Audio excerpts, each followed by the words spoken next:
FPL have released a new way of scoring points this season, and it's called defensive contributions. I'm going to talk through it in this video.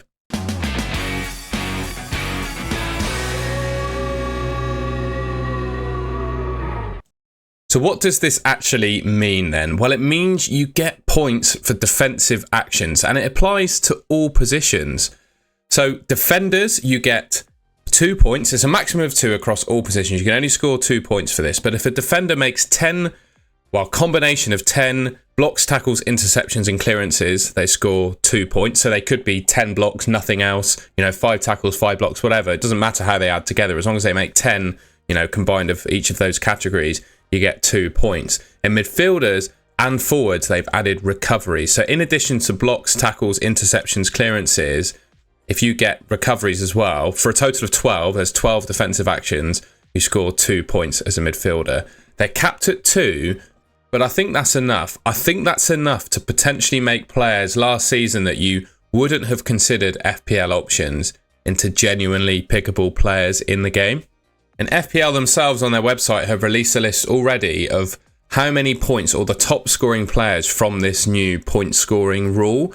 James Tarkowski of Everton comes in first place. He scored 44 points last season from these defensive actions. And I think it kind of translates to something that Everton can keep up next season. They're a team that I think do a lot of defensive actions right. And they're also a team, in fairness, that actually can keep clean sheets as well.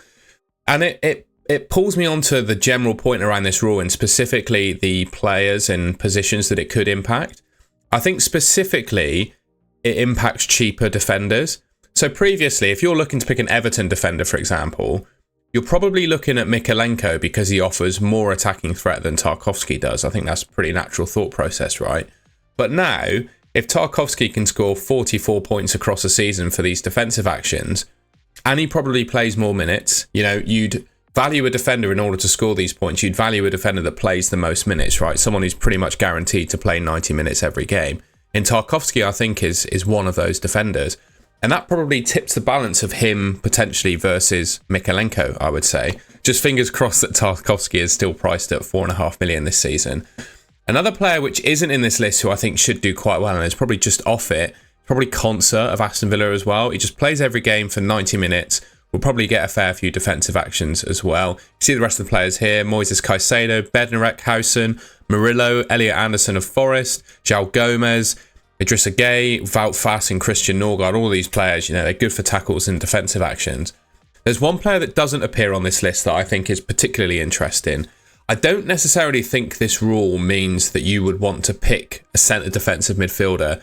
I don't think 2 points per game, even though there are some CDMs on this list, I don't think 2 points per game is enough to pick a CDM over an attacking midfielder.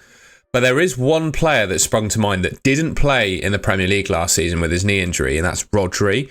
I think he's a player because, based on Pep Guardiola's history of starting him, he plays pretty much every game for Man City for 90 minutes. He's very good for these defensive actions. He should get the bonus, I think, quite regularly. And also, he's a player that gets attacking returns. In the last season, he played for Man City in the Prem. He scored 8 goals and got 9 assists. So if you're looking at a mid-price midfielder playing for Man City, for example, 8 goals, 9 assists plus, say, 30-ish points for these defensive actions could make him quite a good option. What I'm not saying is go out there and buy CDMs, because I don't think this rule completely changes the game from that regards. I don't think 2 points is enough. But I think it could tip the balance if you're close. If you're like 50-50 between two players, like Tarkowski v Mykolenko, for example, these defensive action points could tip the decision.